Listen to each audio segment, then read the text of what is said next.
Let me welcome. He is an icon in music. The guitar is legendary. The voice is beautiful. Let me welcome Mr. Jose Feliciano. Hey, thank you, Karen. It's wonderful to be here with you. And I told you from the beginning when I met you, I said, I like you already. And I do. I do. And it's a real honor for me to be on your show. Listen, you don't even know. When I heard you were in the building, I was like, if you don't have him come here, we're gonna fight. We're gonna fist fight in the streets. All right, because it's a lot. First of all, to get your start. I mean, if you don't know Jose Feliciano, you were born blind. You were born with a congenital glaucoma. That's right? correct. And not only that, I have to say this because it's true about me. The only music that meant anything to me was black music. I realize that using the term black nowadays is not politically correct, but I don't believe in politically correct things. If you love somebody, it's always politically correct. So I'm lucky. And again, I say thank you for having me on your show. So, but you growing up, what were you listening to? Well, I was listening to rock and roll when it first started with artists like Fats Domino, Jackie Wilson, Okay, I see what Frankie you did. Lyman, Yes. James Brown. And you call that rock and roll? Well, we called it rock and roll, yeah, but it was R&B. I mean, I knew that. But I will say that R&B led me to want to be a soul singer and not just one of these singers that, well, I love you. I wanted my voice to mean something, and I wanted to pay homage to all those singers that never got the credit because of people's racist attitudes. Growing up in New York, during the time that you grew up, which is what was that, the 50s and Yep. 60s? Yeah. Describe a little bit of that, because from my dad grew up in Newark, and Puerto Ricans were not different than black folk. They were not different. Like, everybody kind of lived around each other. There was no separation as it is now, where people, like, if you call a Dominican Puerto Rican, they're ready to fight, and it's like, it's silly. Well, to they me. shouldn't be. We all come from the Caribbean. Yes. And that's how I always saw myself.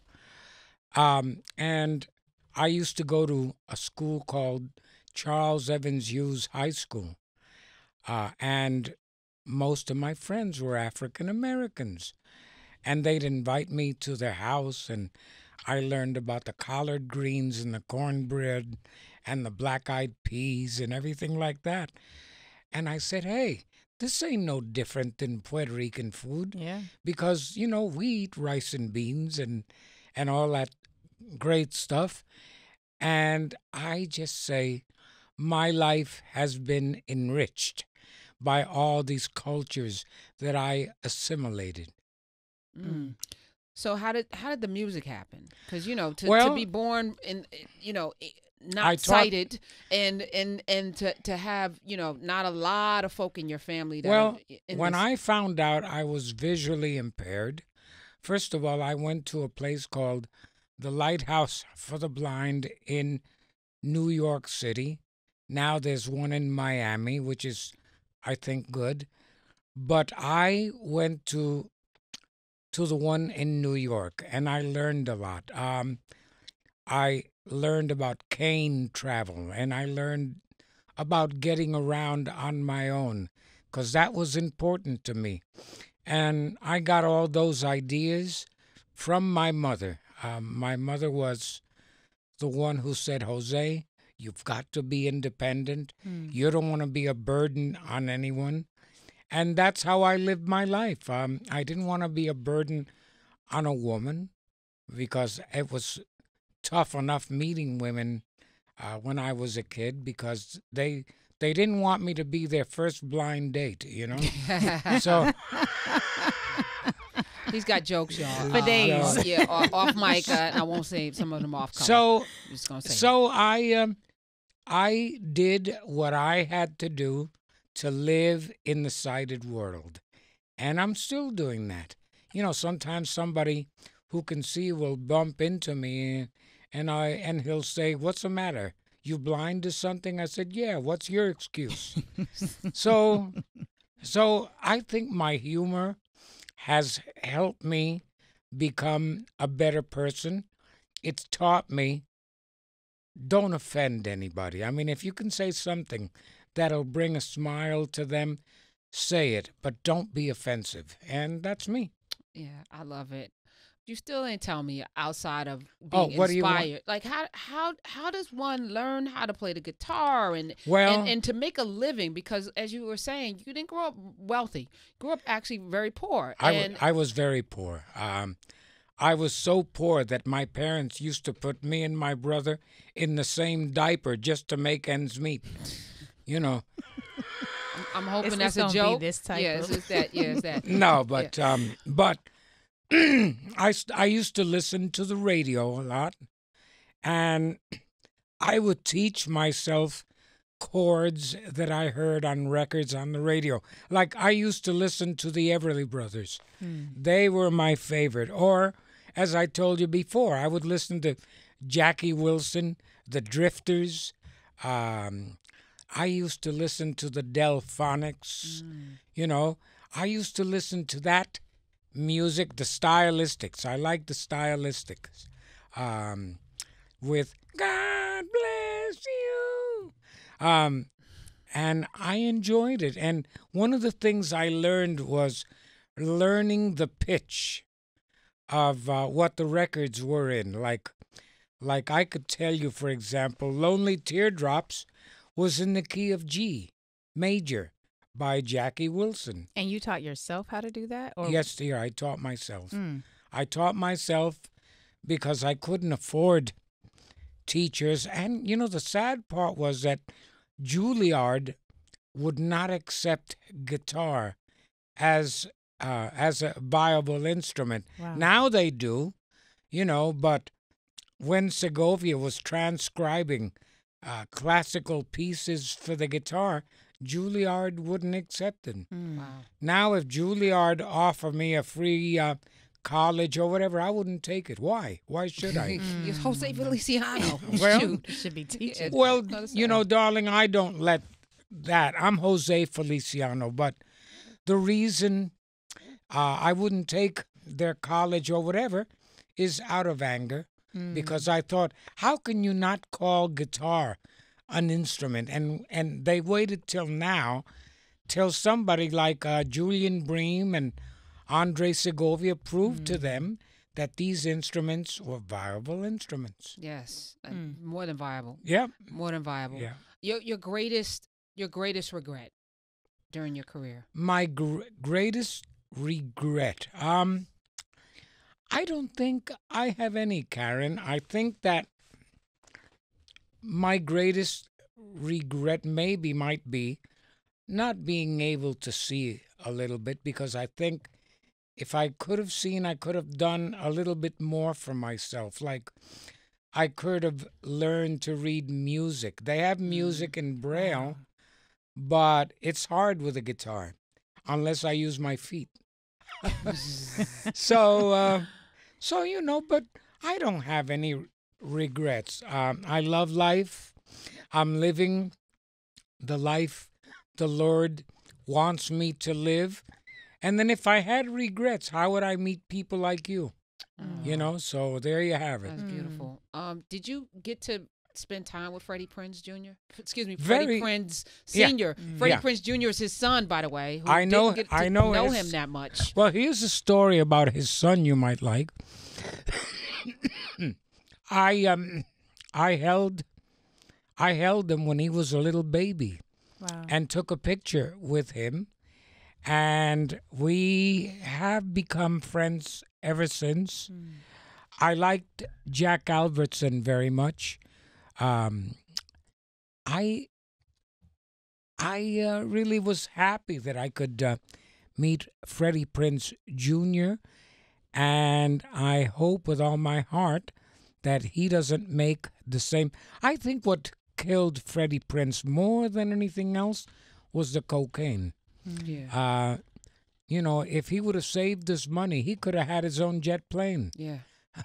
Yeah, no, he was on his way. I mean, he was one of the hottest. When we think about comedians like Eddie Murphy, Freddie Prinze was on that trajectory. Exactly. And Richard Pryor. Yeah, I mean, he had his own network television show.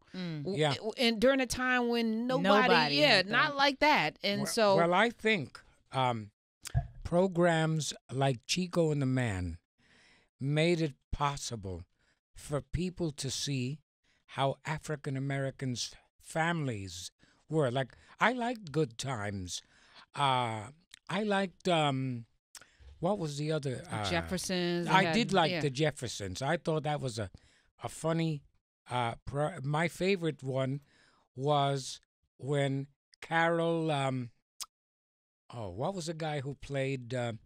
Archie Bunker. Archie Bunker. Mm-hmm. I thought that was the most hilarious episode, and those people really, I applaud them. Slaughter and those people that created Laughing, I applaud them because they made it possible again for people to be part of African American families, to see how they functioned. And one of the things I say about my guitar is it was my passport to travel. I never would have seen what I've seen in my life if it hadn't have been for the guitar and the countries that I went to and the people that I've dealt with in my life. And again, Karen, thank you for having me on your show. I appreciate it. Really. We got some callers, too. Tell me about the love that because your son is here, so I know you. Well, my son is a great human being. He has a heart as big as the sky, and he's an amazing drummer. And lucky for me that he takes care of me on the road. But when he's not taking care of me, he's playing on the drums, and he knows that if he's playing a little too fast, I'll jump on his ass and criticize him. But he rarely does that. I mean, he's really everything I say and more. And I love him. I love it. Can you take some calls? Sure. Okay. For you, I can do anything. All right. Let's go to, I appreciate that. Let's go to Joe in Washington, D.C. You're on with the incomparable Jose Feliciano. Hey, Joe. Hey, how you doing, Karen, and everyone in the studio? Awesome. I agree the last word you say about incomparable. As a matter of fact, I wanted to say that it's an honor that you have Mr. Feliciano on your show, and I would like to recommend an album of his. If he could just say what made him produce this album. It's called Compartments. It's 1973. Bill Withers plays rhythm guitar in one or two of the songs, I believe. But it's just a fascinating album, and I recommend it to anybody who does not have an album of Mr. Feliciano, because it's rhythm, it's funk, it's just a whole lot of different stuff in it. It's a beautiful album. Well, Joe, not to interrupt you, my friend, I love that album because I recorded Yes We Can before the Pointer Sisters. Oh, wow. And I loved Compartments because Bill Withers and I wrote it. I also did a track with what was the guy there? I think it was England Dan and John Ford Coley who did Well, it's sad to belong to someone else when the right man comes along. Yeah. The right one comes along. And that album was done, I think it was done at RCA, but we took the pictures that you see of that building, I think in Memphis. So it was interesting. Love it. I love it. Thank you, Joe, for that Thank you, recommendation. Joe. Let's head over to Gregory in Georgia. You're on with Jose Feliciano. Welcome. Good evening. Hey. Thanks for taking my call. I'm Mr. Jose Feliciano. Come on, baby, light my fire. Oh, yes. That's I it. used to love that. Well, Sounds like you still do. thank I you. do. Well, And also, I am a legally blind guy, too, as well. And I graduated from the Academy for the Blind in Georgia. oh, well, that's great. Yes. That's great. Are you a musician? Yes, I play a little piano and make little motivational YouTube videos, and I would like to share one with you, if you don't mind. Well, sure. Okay. I- All right. Well, hold to on. We'll get the YouTube. link. We'll get the link. Under what name, Gregory? Gregory B. Okay. Mr. Gregory B. All right. I'll check That's it out. palm trees bend but never break. Oh, All right. love Yeah. the concept. Thanks for that. So you're branching out then. Pass it up. I had to get in there and say, "Come on, baby, like my fire." All right. Yeah, okay. I God think bless we. you. God bless you too. I think I'd rather Jose Feliciano sing that though. I think I'd rather hear your version from your mouth. Yeah. That song is dope though, and it's been sampled and used throughout. Do you get money every time somebody uses that? I'm No, hoping. because I didn't write it. Damn it! Mm. Damn it! Not But I writing don't it. care. I've gotten a lot of money by going on the road with that song, so I made enough to survive. I know that's true. And that's all I care about. I mean, I think seriously that Motown never gave the writers their royalties. I mean, hey, Mary Wilson from the Supremes, there was no need for her to die the way she did. Mary Wilson's still living. Hold on now. Not Mary Wilson. Don't no, do it. Flo- Don't do it. Don't do no, that. No, Florence Ballard. Yeah, Yeah. Okay. that's who I meant. I'm Yeah. sorry. I just saw Mary Wilson up here last week. No, She Glad Mary- you was caught that Mary- because a Mary terrible Wilson- rumor was Yeah, about to be nah, started. no, we can't do Mary that. Wilson is a great singer and a Yes. great human being. I love her. Yeah, Flo Ballard. Flo should have gotten more than she did, and it's sad. Yeah, It's sad I agree. because I listen to the Supremes. I know all their songs. Let's go to Aisha in Vegas. Yeah, you got a lot of Aisha, people is like that you. Stevie Wonder's daughter? I don't know. No. Aisha. Well, Hello? Hi, Hey. can you hear me? Yes. Oh, hi, Karen. I love you. Oh, I thank love you. everything you do. Thank you. Jose Feliciano, do you realize that you went to my brother's high school? The same high school? Charles Evans Hughes. Oh my God! What was your brother's name? Reggie Reggie. Dunlap. Ah, you mean he And had he those told clothes me- that were done, but they still lap? Yes, Hilarious. that's right. Well, Aisha, He it's used to. Okay. One, I have two questions. I'm going Yes. to keep you because I know you got other people. He told me that you used to sing on the stage, and then after that, I heard your record "Light My Fire." 1/10 of a mile, make a slight right. You know what, Aisha? then We don't need to after hear that- your navigation. No. Go ahead. No, I know. I'm sorry. I'm going to get off. Did you write "Light My Fire"? No, darling, I did not. It was written by Jim Morrison Wow. and Robbie Krieger of the Doors. Oh, I wow. had such a big fight with somebody on the job that you wrote that. And you were No. wrong. Were you right or wrong She was in wrong. that fight? She was wrong. I could tell. wrong. I could tell she was wrong. But No. I love it, and that's the only. And I'm sorry, I like the Doors too. I love them, but you do it. Yes, You do it so much more justified. that's true. Well, thank I you. love you. Thank you. Okay, and you stay well. Proceed And I will tell my brother I spoke to you whenever I talk to him. Okay, Thank please you do. so much. All right, darling. All right, Aisha, get off at the next exit off the ramp. The hell. All right, let's take Clark in Maryland. Clark, welcome. Thank you so much, and hello to you, Mr. Feliciano. Hi, how are you, Clark? Very fine. I got two very quick questions. Your album, Live at the London Palladium, when you came down the aisle with your guide dog, Yeah. and you got up on the stage, and you told somebody something like "Shut up, what you laughing for?" What happened there? Well, what happened there was I was playing God Save the Hail to the Queen. Queen. Yeah. Yes. And the people in the audience were laughing because I did that. And I thought, gee, what's so funny, And that's all that was. Oh, okay. Well, I appreciate you so much. I'm a guitarist also, And I don't mind telling you I've stolen some of your licks, but I really, really appreciate you, and I'm glad I had this opportunity to talk to you. All right, Take well, care, that's Mr. okay if Feliciano. you steal some of my licks. I got more of those. Love it. Your proudest moment. My proudest moment? Yeah.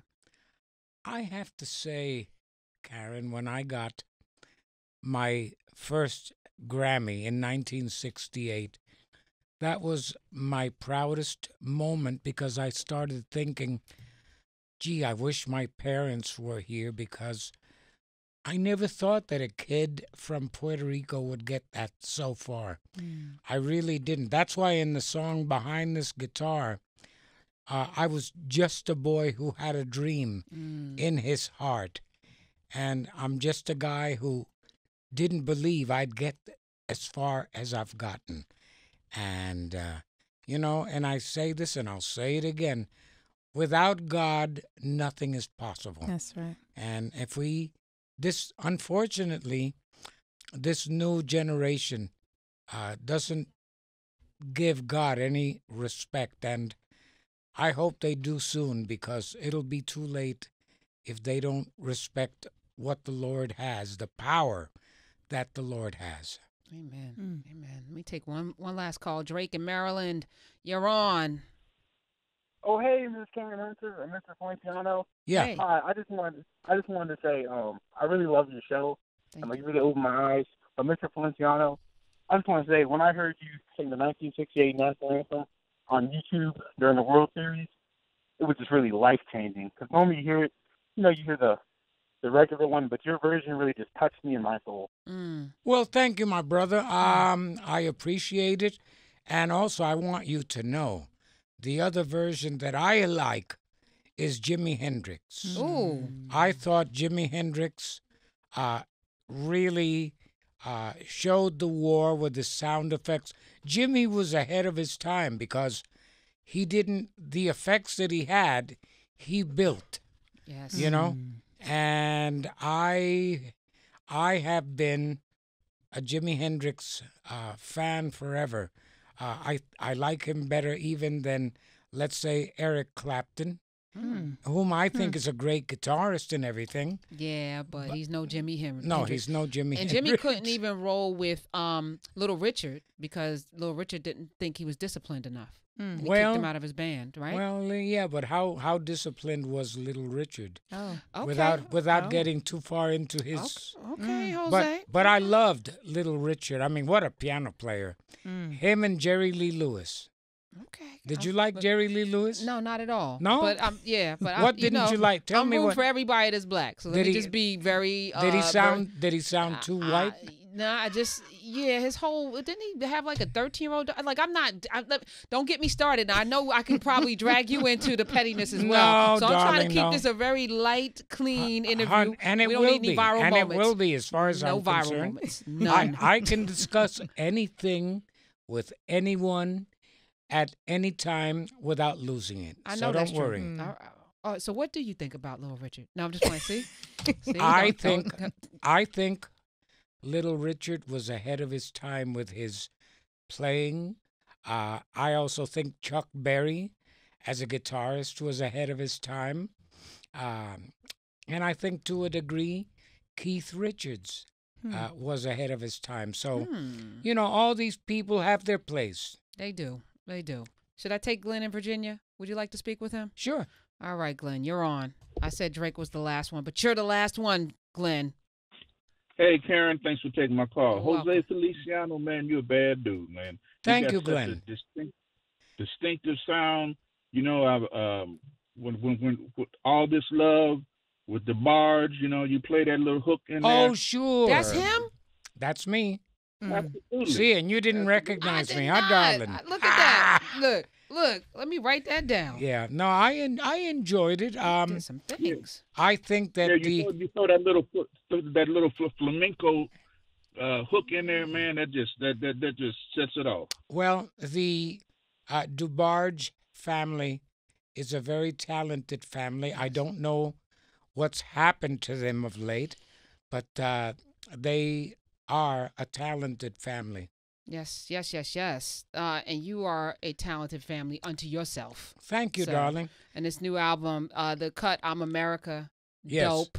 Behind This Guitar is the name of it. I think people should go out and download every single. They can get it anywhere, right? Where do you prefer us to buy your stuff?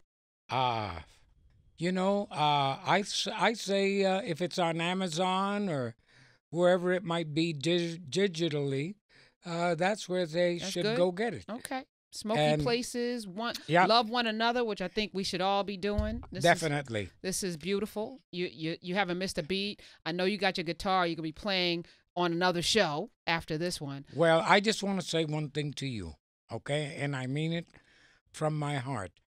It has been more than a pleasure speaking with you. You're a wonderful soul sister, and I love that because you've got soul. Thank you. And thank you for sharing your soul with me. Hey, back at you. Jose Feliciano, y'all. Thank you so much. God bless you. Thank you. God bless you.